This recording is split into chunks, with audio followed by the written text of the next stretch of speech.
Hello दोस्तों, मैं आशुतोष कुमार। आप देख रहे हो सबका नॉलेज यूट्यूब चैनल। हम लोग ऑप्टिक्स को स्टडी कर रहे हैं, ray optics and optical instrument. तो आई थिंक लेक्चर नंबर 4 आपका बन चुका था, लेक्चर नंबर 5 रहेगा। और जो भी वीडियो बन रहा है आप रेगुलर देखने का कोशिश करें, ठीक है। कंटिन्यूटी बनाए रखें तो सब कुछ समझ में आने वाला होगा। तो हम लोग अगर सेकंड पार्ट स्टार्ट कर दिया था ऑप्टिक्स का, रे ऑप्टिक्स का सेकंड पार्ट, जो कि रिफ्रैक्शन ऑफ लाइट था पिछले वीडियो में। आज उसके आगे का जो टॉपिक है उसको हम लोग देखेंगे, ठीक है। कोई भी दिक्कत होगा तो आप कमेंट करिएगा। तो पीडीएफ नंबर 2 रिफ्रैक्शन था। और जो भी आपका सवाल आ रहा है मॉडल सेट में, सॉरी क्वेश्चन बैंक में, तो सिलेबस पढ़िएगा, सारा समझ आएगा टॉपिक, तभी सवाल आपको समझ में आएगा, ठीक है। तो पहले सिलेबस को कंप्लीट करने पे फोकस करिए। चलिए, रिफ्रैक्शन का रीजन वगैरह बता दिया गया था। इसके बाद लॉ ऑफ रिफ्रैक्शन भी बता दिया गया था। रिफ्रैक्टिव इंडेक्स क्या था, रिलेटिव एंड एब्सोल्यूट, ये भी हो गया था, ठीक है। स्नेल्स लॉ जो वो भी देख लिए थे हम लोग। Refraction through multiple refracting surface, और ये भी फार्मूला आपका था, ठीक है। A mu W, W mu G and G mu A equal to 1 होगा। चलिए, आज का हम लोग का टॉपिक है लेटरल शिफ्ट। लेटरल शिफ्ट को भी क्लास 10th में आई थिंक पढ़े होंगे। चलिए, तो लेटरल शिफ्ट क्या, सिंपल सा, यहाँ पर देखिएगा रिफ्रैक्शन का ही एक अलग सा टॉपिक है। एक सेकेंड यहाँ पर। चलिए, तो रिफ्रैक्शन का एक टॉपिक है लेटरल शिफ्ट। क्या होता है, देखिए यहाँ पे ग्लास स्लैब रखा हुआ है, ठीक है। ग्लास का एक छोटा सा टुकड़ा है। यहाँ पर क्या हुआ, एक रे ऊपर से गिर रहा है, जो कि हम लोग एंगल ऑफ इंसिडेंस बोलते हैं, आई दिखाया जा रहा है। यहाँ से डेविएट होगा। रेयर मीडियम है, एयर आपका रेयर है, ग्लास आपका डेंसर है। तो जब भी क्या होगा, रेयर से डेंसर मीडियम, तो bends toward the normal, normal की तरफ क्या करेगा, बेंड्स टुवार्ड्स द नॉर्मल। तो थोड़ा सा बेंड कर गया। अगर पहले से अगर बेंड नहीं करता तो डायरेक्ट आता, मीडियम सेम रहता तो सीधा आता, ठीक है। तो बेंड कर गया। अब बेंड करने के बाद एक यहाँ से रे निकलेगा। अब देखिएगा कि यहाँ पर डेंसर हो गया, ठीक है। यहाँ पर रेयर है, तो फिर यहाँ बाहर निकल रहा है, तो बाहर जब भी निकलेगा तो move away from the normal, तो नॉर्मल से दूर जाएगा जब डेंसर से रेयर में आ रहा है। तो यहाँ से देखिएगा कि यहाँ पे नॉर्मल गिरा दिए, तो यहाँ से थोड़ा सा दूर भागेगा रे। एक सेकेंड, इसको बैक करते हैं। तो ये नॉर्मल है, इधर में निकल रहा है, थोड़ा सा दूर भाग रहा है, ठीक है। तो ये आप इस एंगल ऑफ इमरजेंस बोलते हैं, ठीक है। बाहर जो निकलेगा, क्लियर करते हैं, बाहर जो निकलेगा उसको बोलते हैं एंगल ऑफ इमरजेंस। देखिए ई से दिखाया जा रहा है, यानी कि जो एंगल है यहाँ का, ये जो आई डैश है, तो यहाँ पे आई डैश है, तो आई डैश को क्या बोलेंगे, एंगल ऑफ इमरजेंस, ठीक है। अब देखिए, स्टार्टिंग में रे यहाँ से डाल लेते, सीधा जाता तो यहाँ से सीधा ऐसे जाता, ठीक है। लेकिन अब क्या हुआ, थोड़ा सा रास्ता चेंज आ गया। देखिए यहाँ से डेविएशन आ गया। जो चेंजिंग आया, जो डेविएशन, जो अंतर है किसके किसके बीच में, angle of incidence and angle of emergence, दोनों के बीच का जो अंतर होगा, इसी को बोलते हैं लेटरल शिफ्ट। लेटरली शिफ्ट कर गया, ठीक है। तो इसका लिखा हुआ डिफिनेशन कहीं पर देख लेते हैं, एक सेकेंड। चलिए देखिए, लेटरल शिफ्ट का डिफिनेशन यहाँ पे लिखा हुआ है कि the perpendicular distance between the direction of incidence रे and the emergent ray. Emergent रे इंसिडेंस रे का डायरेक्शन के बीच का जो परपेंडिकुलर डिस्टेंस है, उसी को क्या बोलेंगे, लेटरल शिफ्ट बोलेंगे। तो यहाँ पे एक परपेंडिकुलर यहाँ से निकाल देंगे हम लोग, एम सी, तो वही हो गया क्या, आपका लेटरल शिफ्ट। यहाँ पे देखिए सारा एक्सप्लेनेशन फिगर का लिखा हुआ है कि ए बी सी डी क्या है, डायरेक्शन ऑफ इंसिडेंस कहाँ पर, यहाँ पर देखिए ए बी और डी होगा, I think A B D हो गया। इसके बाद ई एफ क्या है, direction of emergent ray. Emergent ray का डायरेक्शन कौन है, ई और एफ है, ठीक है। और इसके बाद देख लीजिए ए बी डी पैरेलल है ई एफ का। अगर बात करें ए बी डी का, ए बी डी पैरेलल है किसका, ई एफ का, ठीक है। चलिए और आगे, ई एम परपेंडिकुलर डिस्टेंस, इसी को लेटरल शिफ्ट बोलेंगे। ई एम को ही क्या बोलेंगे, लेटरल शिफ्ट। जो परपेंडिकुलर डिस्टेंस है इसी को हम लोग क्या बोलेंगे, लेटरल शिफ्ट बोलेंगे। अब चलेंगे ट्रायंगल बी एम ई, और यहाँ पे चलिएगा बी एम ई, देख लीजिए कहाँ पर है, कौन सा ट्रायंगल में चलना है, एक सेकंड। बी यहाँ पर है, बी एम, और ई कहाँ पर, यहाँ पर इस ट्रायंगल में चलना है, ठीक है। आपका ट्रायंगल आ गया। अब यहाँ पे थोड़ा सा देखना पड़ेगा ना क्या बोल रहा है। चलिए, तो अगर चलते हैं तो साइन आई माइनस आर लेना है। यहाँ पर देखिएगा, ध्यान दीजिएगा, साइन को लेना है। जैसे कि ये तो आपका आई बन गया, ये बाहर निकल गया तो आर बन गया, लेकिन यहाँ का जो दूरी है, ये दोनों, ये बच गया आपका आई माइनस आर। क्यों ऐसा, क्योंकि अगर पूरा लीजिएगा तो अपोजिट एंगल से पूरा क्या बनेगा, पूरा आई बनेगा, ठीक है। लेकिन यहाँ तक आर बन रहा है, तो इतना को माइनस कर देंगे तो आपका निकल जाएगा। तो क्या हो गया, आई माइनस आर। अब हमको क्या लेना है, इस ट्रायंगल में साइन लेना है, साइन आई, साइन यहाँ पे जो होता है ना साइन एंगल, तो साइन हमको क्या लेना है, साइन लेना आई माइनस आर। यहाँ पे क्या होगा, आई माइनस आर। तो साइन का क्या होता है, पी बाई एच, तो पी बाई एच लीजिएगा तो ये आपका यहाँ पर एंगल बना है ना, तो परपेंडिकुलर आपका ए हो गया, ठीक है। यहाँ पर ए होगा परपेंडिकुलर, इसी ट्रायंगल में चलाना है, एम को है। तो पी हो गया, एच आपका क्या होगा, एच आपका ये होगा बी एम, बी एम आपका क्या होगा, एच होगा। तो अगर पी बाई लेते हैं, देखिए साइन आई तो P by H, E M by B E, E M by B E, एक सेकेंड, ई एम देखिए परपेंडिकुलर, और E M by B E, तो अगर बी और ई का बात करें यहाँ पे ए बनेगा आपका, वो इस एंगल पे ले रहे थे, आपका बेस हो गया, तो साइन लेना है तो पी बाई एच, तो परपेंडिकुलर हो गया आपका एच, हाइपोटेनस हो गया, ठीक है, जो बड़ा रहता है वो हाइपोटेनस, तो यहाँ से ले लिए। और एक सेकंड देखिए, अगर 90 डिग्री यहाँ पर बन रहा है ना, तो 90 डिग्री के सामने वाला हाइपोटेनस होता है, तो आपका हाइपोटेनस बी एम हो जाएगा, ठीक है। तो एम ई और बटा में आपका हाइपोटेनस पी बाई एच हो गया, ठीक, सिंपल सा, तो क्लास 10th का रूल है। अब क्या करेंगे हम लोग यहाँ पर कि बी का वैल्यू निकालना होगा, ठीक है, तो बी का वैल्यू यहाँ से निकालेंगे, कैसे देख लीजिए। अब चलेंगे हम लोग ट्रायंगल यहाँ पर, अब बी जी ई में चलेंगे, क्योंकि अब इसका वैल्यू निकालने का कोशिश करेंगे, किसका, बी का, ठीक है, क्रॉस मल्टीप्लिकेशन कर दिए तो बी यहाँ पे चला गया, तो B sine I minus R, और यहाँ पर ई एम रह गया, ठीक है। ई एम ही ना, लेटरल शिफ्ट क्या है, ई एम है, क्योंकि जो परपेंडिकुलर डिस्टेंस उसी को हम लोग निकालना है, तो ई एम को निकालना है, तो बाकी क्या करेंगे, बी का वैल्यू निकालेंगे। तो बी का वैल्यू निकालने के लिए ट्रायंगल में चलना होगा, बी जी और ई ट्रायंगल में चलना होगा। तो आप देख लीजिए फिगर को अच्छे से, बी जी और ई, देखिए बी यहाँ पर है और जी आपका यहाँ पर है और ई आपका यहाँ पर, इस ट्रायंगल, छोटा वाला ट्रायंगल, इसमें चलना है, ठीक है, इसमें चले थे, अब इसमें चलना है। तो इसमें क्या, इसमें साइन आर आई थिंक लेना होगा, साइन आर, तो नहीं, इसमें आपका कोस कर लेंगे, इसमें साइन कर लेंगे, इसमें आपको कोस कर लेना होगा, कोस आर, क्योंकि यहाँ पर टी का वैल्यू निकालना है, तो कोस आर लेंगे, ठीक है। तो पी बाई एच नहीं, बी बाई एच होगा, तो बी, तो यहाँ पे देखिए इसका बेस आपका ये हो गया, ये आपका हाइपोटेनस, तो ये आपका बेस हो गया, और सामने का 90 डिग्री यहाँ पे, तो आपका हाइपोटेनस हो गया, ठीक है। तो P by H, B by H, तो बी आपका देख लीजिए, टी बाई बी ई, तो टी आपका बेस हो गया, ठीक है, एंड बी बाई एच आपका हाइपोटेनस, यानी कि बी आपका हाइपोटेनस हो गया। तो दोनों को ले लिए, एक में साइन लिए, एक में हम क्या लिए, कोस लिए। अब यहाँ से बी का वैल्यू निकालेंगे तो क्या बनेगा, टी बाई कोस, इस क्रॉस मल्टीप्लिकेशन, तो वहाँ पे चला गया, कोस यहाँ पे आ गया, तो कोस आर बन गया। अब बी का वैल्यू यहाँ पर बैठा देंगे, बी का वैल्यू यहाँ पर बैठा देंगे, ठीक है। तो अगर बात करें तो यहाँ पर बी साइन आर है, तो बी की जगह बैठा देंगे टी बाई कोस आर, यहाँ पे हो गया, तो सिंपल सा चल रहा है कैलकुलेशन। अब यहाँ पे देखिएगा लेटरल शिफ्ट, इसका मतलब क्या होगा, लेटरल शिफ्ट म्यू, ठीक है। तो रियल एक सेकंड, यहाँ पे हो गया, इसका अलग टॉपिक है, ठीक है, यहीं पे समाप्त हो गया, ठीक है। ई एम का यही फार्मूला होगा, T sine I minus R by cos R, ठीक है, कोस को भी ऊपर भेजिएगा तो सेक आर हो जाएगा, बाकी फार्मूला यही है, ठीक। तो बस समझने के लिए कि लेटरल शिफ्ट क्या होता है, लेटरल शिफ्ट का ये आपका फार्मूला बन गया। अब आपका एक नया टॉपिक आता है कि क्या होता है real depth upon apparent depth. ये म्यू तो हम लोग पढ़ चुके हैं, म्यू क्या था आपका, रिफ्रैक्टिव इंडेक्स था। तो रिफ्रैक्टिव इंडेक्स को एक और तरीका से पढ़ा जाता है, real depth by apparent depth. ये क्या होता है, देखिए ये भी रिफ्रैक्टिव इंडेक्स का ही पार्ट है, ये भी आपको पढ़ना है। देखिए कभी कभी हम लोग क्या होता है, कोई बाल्टी वगैरह है, उसमें और पानी वगैरह डाल दीजिए, उसमें कोई सिक्का को डालिएगा, तो सिक्का क्या दिखेगा, सिक्का रहेगा अगर यहाँ पर ना, तो आपको यहाँ पर दिखेगा, ऊपर दिखेगा, ठीक है, थोड़ा सा ऊपर कोई चीज़ दिखता है पानी में। ऐसा क्यों होता है, रियल डेप्थ कुछ और होता है, अपेरेंट डेप्थ कुछ और, जो हमको दिख रहा है उस अपेरेंट, लेकिन रियल में क्या है, उस अलग डेप्थ होता है। तो इसी को निकालने के लिए म्यू से देखते हैं कितना उसमें रिफ्रैक्टिव इंडेक्स कितना चेंजिंग है, ठीक है, रियल डेप्थ कितना है, अपेरेंट डेप्थ कितना है। इसमें भी देखिएगा तो आपको जो आई है रेयर में होना चाहिए, बाकी जो ऑब्जेक्ट है वो डेंसर में होना चाहिए, ठीक। ये क्या होता है, object lie in the denser medium, looking from rare medium, बाहर से जब देख रहे हैं, रेयर मीडियम से जब देख रहे हैं, तो देखिए क्या होगा, थोड़ा सा आपको ऊपर दिखेगा। एक सेकंड इसका, हाँ ठीक है, यहाँ से देख लीजिए क्या बोल रहा है, यहाँ पे एक बाल्टी वगैरह कुछ भी हो, इसमें पानी डाला हुआ, यहाँ पे एक ऑब्जेक्ट है, ऑब्जेक्ट है यहाँ पर, रियल में यहाँ पर है, आपको दिख रहा है यहाँ पर, आपको क्या ऊपर में दिख रहा है। ऐसा क्यों हो रहा है, देखिए आपका आई तो यहाँ से देख रहा है, तो जब भी यहाँ से देखेगा तो रे ऑफ लाइट तो हमेशा क्या सामने से आता है, ये तो कभी इधर उधर से आएगा नहीं। लेकिन अगर बात करें तो रियलिटी में रे यहाँ से आ रहा है, कहाँ से आ रहा है, यहाँ से।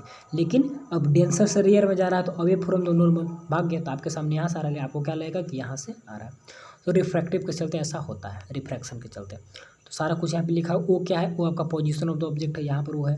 ओ डैश क्या है, position of the image, image जो बन रहा है ना, तो वर्चुअल इमेज है, रियल नहीं है, रियल तो यहाँ से आ रहा है, ठीक।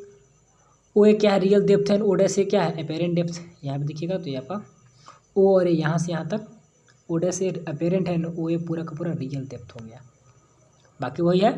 तो अप्लाई यहाँ पे ओ डैश ग्रेटर देन ओ ए, बात सिंपल है कि नीचे तो बड़ा रहेगा और छोटा रहेगा। अप्लाइंग सिनेस हम लोग पढ़ चुके हैं। अगर बात करें तो डब्ल्यू म्यू ए, इसका मतलब क्या हुआ कि refractive index of air with respect to water. ठीक है, refractive index of air with respect to water. तो क्या होगा, sine A by sine R, तो फॉर्मूला होता है। अब क्या करेंगे, ए सी अपन सी ओ और ए सी अपन सी डैश ओ, ठीक है। तो यहाँ पे देख लीजिए, समझ में आएगा, ए सी अपन ओ सी, यानी कि अगर ए सी अपन ओ सी कहाँ पर है, यहाँ पर है, ठीक। और यहाँ पे इसका वैल्यू लेना है साइन आई का और साइन आर का, ठीक है ना। तो P by H B by H करिएगा तो मिल जाएगा, जैसे कि साइन आई का क्या होता है पी बाई एच, तो साइन आई, ठीक है। तो पी बाई एच यहाँ पर आई है तो इसका परपेंडिकुलर क्या हो गया, यहाँ पर 90 डिग्री बन रहा है ना, तो आपका परपेंडिकुलर, तो पी बाई एच क्या होगा, एच आपका हाइपोटेनस ये हो गया, ठीक है। आपका बेस होता है, जिससे एंगल जुड़ा होता है बेस हो गया, ठीक है। अब 90 डिग्री के सामने वाला हाइपोटेनस होता है। इसी प्रकार साइन आई और साइन आर, ठीक है। तो साइन आर लेंगे तो यहाँ से ले लेंगे, ठीक। तो इस ट्रायंगल में लिया गया, तो ए सी अपन ओ सी और ए सी अपन ओ डैश आएगा ऊपर में, ठीक है, ओ डैश अपन ए सी।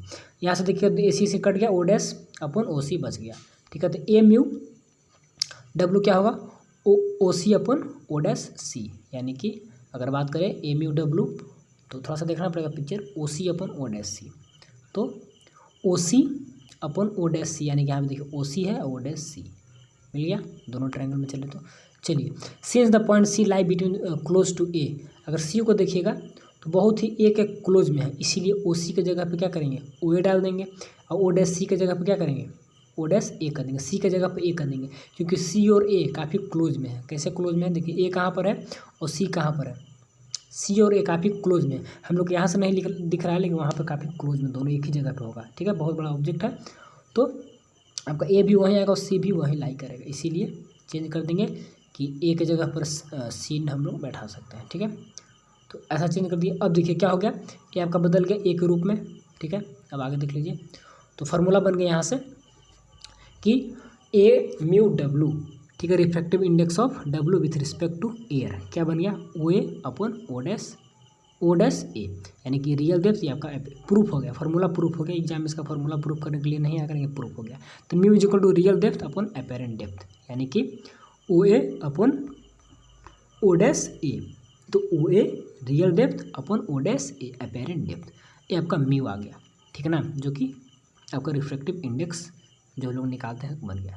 तो normal shift in the position of object, अब देखिए कोई भी ऑब्जेक्ट के बीच में नॉर्मल शिफ्ट कितना होगा, यानी कि ऑब्जेक्ट कहाँ पे रहेगा हमको दिखेगा कहाँ पर, तो उसके लिए एक फार्मूला होता है। क्या फार्मूला है, देखिए टी आपका रियल डेप्थ है, यहाँ से यहाँ तक जो डिस्टेंस है आपका क्या है, रियल डेप्थ टी लिखा हुआ है, ठीक है।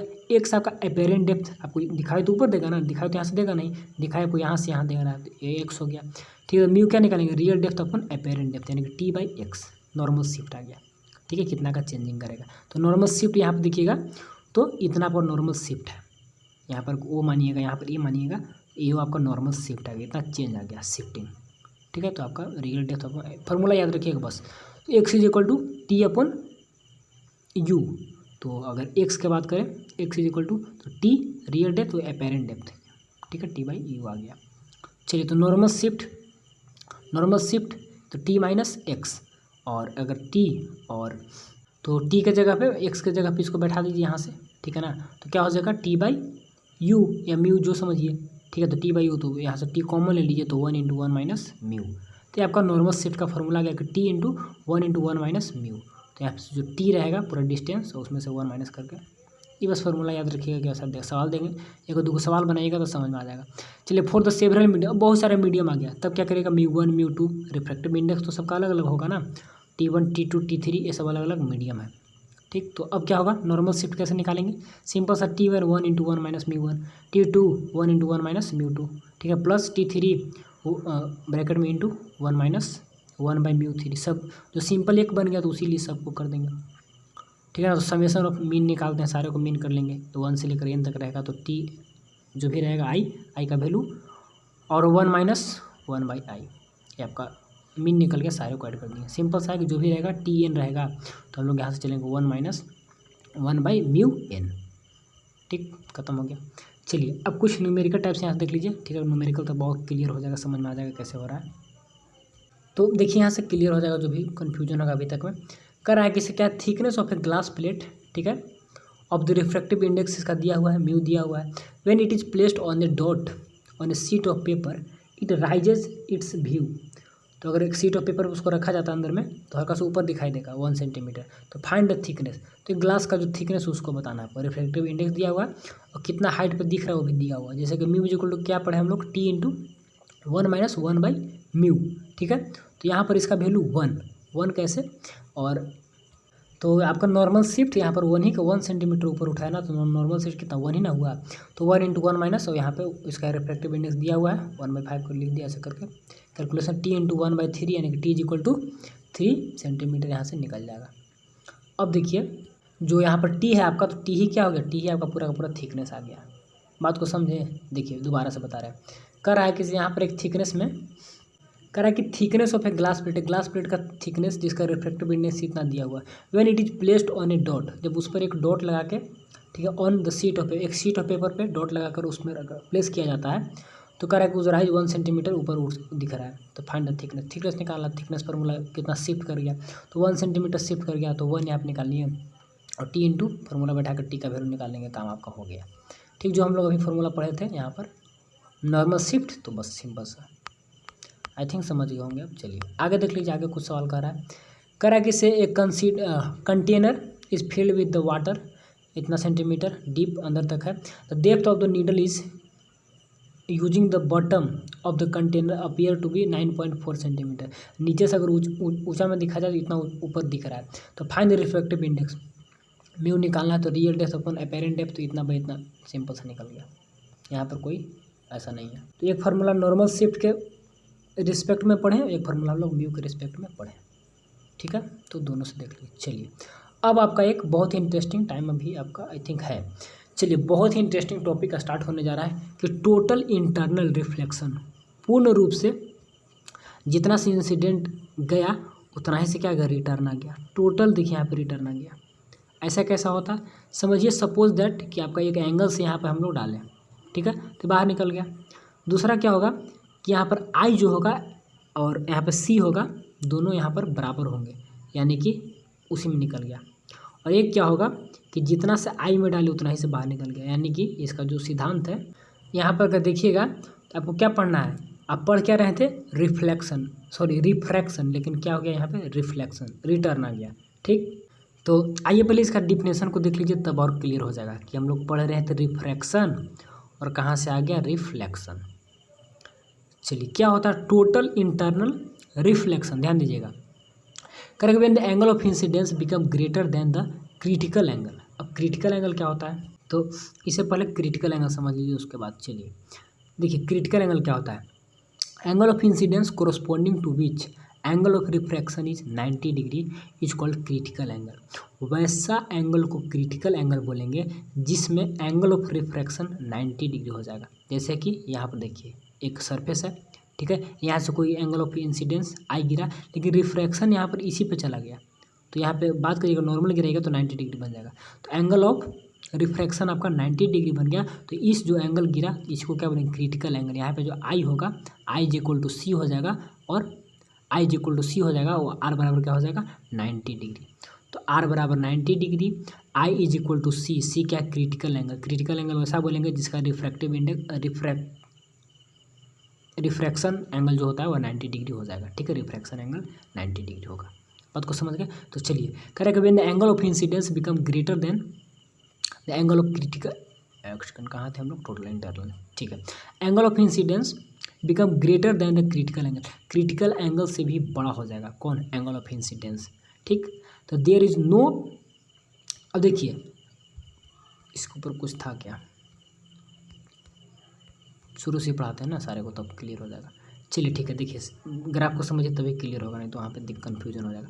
टोटल इंटरनल रिफ्लेक्शन देखिए क्या होगा, एक तो सिंपल सा आई यहाँ पर इंसिडेंस गिरा, आर निकल गया, ठीक है, आर अभी 90 पे नहीं हुआ, एक यहाँ पर आर क्या है आई से बड़ा है, जितना से ये गिरा उससे आई यहाँ पर भाग गया ना, शिफ्ट करके आगे चला गया।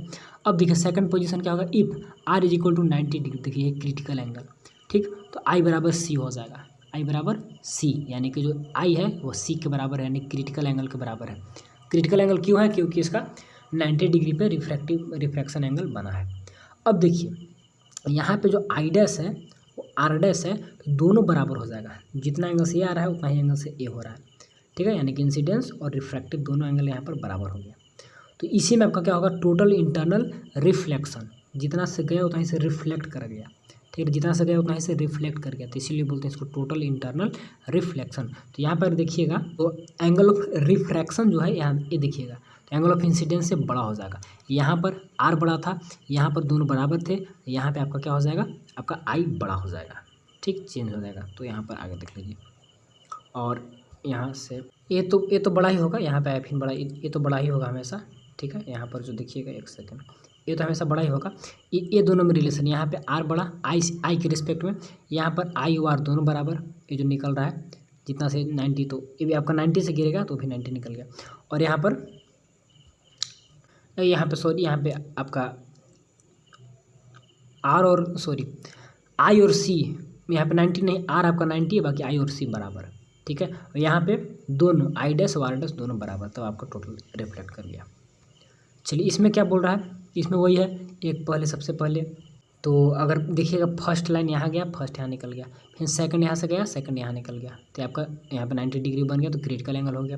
थर्ड आपको यहाँ से गया और यहाँ से बाहर निकल गया, तो दोनों आपका बराबर हो गया थर्ड में, ठीक है। तो दोनों बराबर हो गया तो टोटल इंटरनल रिफ्लेक्शन। देखिए फर्स्ट में क्या बोल रहा है, फर्स्ट में if the ray of light passes from denser to rare medium then it refracted away from the normal, तो नॉर्मल से दूर चला गया, तो यहाँ पे आर बड़ा हो गया, आई छोटा हो गया, ठीक है। तो फर्स्ट लाइन का इसके बारे में बोल रहा है, नॉर्मल से दूर भाग गया, यहाँ पे फर्स्ट निकल गया। सेकंड में देखिएगा if the ray of light incidence at the limiting angle, वही limiting angle critical angle, such that the angle of refraction is 90 degree then the corresponding angle of incidence is called critical angle. Second में जो जा रहा है limiting angle जो critical बनाएगा, such that angle of refraction 90 होगा, तो then corresponding angle of incidence is critical angle, तब जो उसके सामने जो एंगल ऑफ इंसिडेंस है यानी कि सेकंड वाला, इसको क्या बोलेंगे, क्रिटिकल एंगल बोलेंगे, क्योंकि इसका रिफ्रैक्टिव वाला 90 डिग्री बन रहा है। और थर्ड क्या था, फर्स्ट सेकंड, थर्ड नहीं दिया, थर्ड यहाँ पर लिया। चलिए when the angle of incidence becomes greater than the angle of critical angle, अब क्रिटिकल एंगल से बड़ा हो जाएगा एंगल ऑफ इंसिडेंस, क्योंकि सेकंड में दोनों बराबर था। देयर इज नो रिफ्रैक्शन, कोई भी रिफ्रैक्शन वहाँ पर नहीं होगा, ठीक है ना। Light and all the incidence light is reflected in the denser medium, this phenomena is called the total internal reflection. अब क्या होगा, यहाँ पर कोई रिफ्रैक्शन नहीं होगा, सारे के सारे लाइट क्या करेंगे, रिफ्लेक्ट कर जाएंगे। और इसी फेनोमेना को क्या बोल देंगे हम लोग, जब क्रिटिकल एंगल से बड़ा हो जाएगा, और क्रिटिकल एंगल से एंगल ऑफ रिफ्रैक्शन बड़ा हो जाएगा, तो उसी को टोटल इंटरनल रिफ्लेक्शन होता है, यानी कि सारे के सारे लाइट क्या करेंगे, आपका रिफ्लेक्ट कर जाएंगे। तो एक बार और डिफिनेशन को देख लेते हैं, क्लियर हो जाएगा। करें when the angle of incidence become greater than the critical angle, देखिए एंगल ऑफ इंसिडेंस ये जो गिर रहा था, तो क्रिटिकल तो 90 बन गया, अब यहाँ इससे बड़ा, ठीक है ना, तो एंगल ऑफ इंसिडेंस यहाँ अगर नॉर्मल गिरेगा तो यहाँ पर बन रहा है, अब इससे बड़ा होगा, यहाँ से हम डालेंगे, ठीक है, तो बड़ा हो गया, अब यहाँ से निकल जाएगा, बात को समझ गए। इसमें देखिएगा तो ये थोड़ा सा बड़ा हो गया, निकल गया, तो angle of incidence is greater than critical angle, ठीक। देयर इज नो रिफ्रैक्शन, कोई रिफ्रैक्शन नहीं होगा of light and all the incident light is reflected in the denser medium, उसी मीडियम में सारे के सारे लाइट क्या करेंगे, रिफ्लेक्ट कर जाएंगे, ठीक है ना। तो रिफ्रैक्शन होगा नहीं, क्योंकि एंगल ऑफ इंसिडेंस ग्रेटर रहेगा कब, क्रिटिकल से। तो इसी फेनोमेना को क्या बोलेंगे हम लोग, total internal reflection. I think समझ में आ गया होगा। चलिए आगे देख लीजिए, कंडीशन क्या क्या है, कुछ कंडीशन है तभी यह हो पाएगा। तो कंडीशन एग्जाम में आता है, condition for total internal reflection. तो पहला कंडीशन क्या है कि ray of light should travel from the denser to rare medium, तो रे ऑफ लाइट को ऐसा दिखना चाहिए कि डेंसर से रेयर मीडियम में जा रहा है, ठीक है। और सेकंड क्या बोल रहा है, आपका angle of incidence must be greater than critical angle, critical angle से बड़ा होगा। तो क्रिटिकल एंगल तो वैसा एंगल जिसमें 90 डिग्री बनेगा रिफ्लेक्शन, लेकिन यहाँ से अगर नॉर्मल गिरेगा तो यहाँ पर क्रिटिकल है, यहाँ पर आई है, ठीक है, आई बराबर सी इसको मान लेंगे, तो इससे थोड़ा सा बड़ा होना चाहिए। तो क्रिटिकल एंगल से अगर बड़ा होगा तभी आपका हो पाएगा। तो दो कंडीशन, पहला क्या है कि डेंसर से रेयर में जाना चाहिए, लाइट ऐसा शोन है यहाँ पर कि शो है, सोज है आई थिंक, तो ऐसा दिखना चाहिए कि, और सेकंड है आपका आई बड़ा होना चाहिए, किससे, सी से आई हमेशा बड़ा होना चाहिए, ठीक है। सी और आई बराबर कब होंगे, जब हम लोग क्रिटिकल एंगल देखेंगे। चलिए relation between refractive index mu and the critical angle, critical angle को सी से दिखाते हैं और रिफ्रैक्टिव इंडेक्स को म्यू से दिखाते हैं, दोनों के बीच में क्या रिलेशन है इसको थोड़ा सा देख लीजिए। Applying Snell's law, Snell's law हम लोग जानते हैं, ए डब्ल्यू म्यू ए यानी कि refractive index of air with respect to water, ठीक है।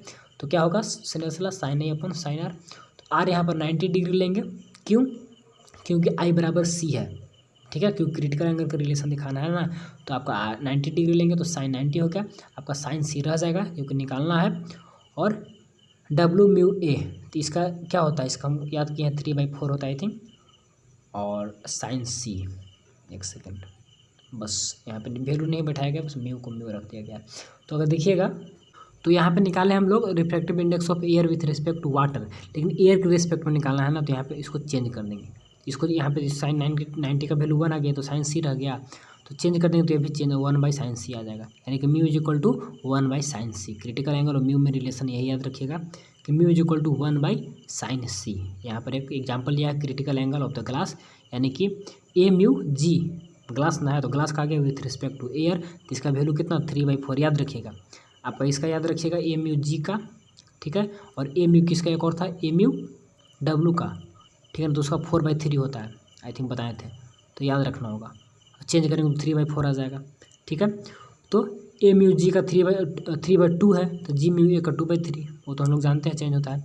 तो रिलेशन याद रखना क्रिटिकल एंगल और, तो ए म्यू जी है ग्लास का और इसका 1/sin c, तो म्यू 1/sin c, तो 3/2 1/sin c, और sin c is equal to multiply कर दीजिए, तो यहाँ पे चेंज होगा ना थोड़ा सा, यहाँ पे चला जाएगा 3 यहाँ पर 2 यहाँ पर, इसका वैल्यू इतना आ जाएगा, तो c is equal to sine inverse 6/6, simple सा था। चलिए अब application of total internal reflection, तो इसको हम लोग देखेंगे अगले वीडियो में, जो भी होगा आगे का वीडियो, ठीक है।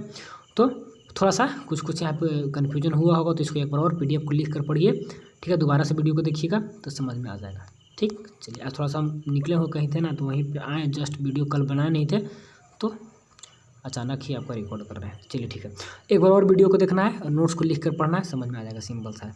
Application of total internal reflection, तो क्या है ब्रिलियंस ऑफ डायमंड, तो इसके बारे में देखेंगे। मिराज क्या होता है, मिराज तो बहुत ही इंपॉर्टेंट है, ठीक है ना, आपको दिखेगा लेकिन लगेगा वैसा नहीं। मिराज में क्या होता है, एक जादुई कल्पना का जैसा लगता है, मिराज हो गया। इसके बाद आपका देख लीजिए ऑप्टिकल फाइबर है, इसके बारे में तो जानते ही होंगे, इसको बताएंगे भी, और जो भी आगे का अच्छे से आपको बताया जाएगा। Refraction at the spherical surface, ये आपका डेरिवेशन एग्जाम में भी आता है, ठीक है। रिफ्रैक्शन एट कन्वेक्स स्फेरिकल, इधर आपका 5 नंबर का सवाल आने लगा, ठीक। वो सब सिंपल है, पूछेगा कि क्रिटिकल एंगल और म्यू में रिलेशन बताइए, क्रिटिकल एंगल क्या होता है वो बताइए, ठीक है ना। वो सब 1-2 नंबर का सवाल बनेगा, आपको लॉन्ग सवाल सब इधर से बनने वाला है, ठीक। तो बाकी अच्छे से डिस्कशन हम लोग कल से करेंगे। तो सभी को ऑल द बेस्ट, पढ़िए, रिवीजन करिए, कोई भी दिक्कत होगा तो आप कमेंट करके पूछ सकते हैं। चलिए all the best and thanks for watching.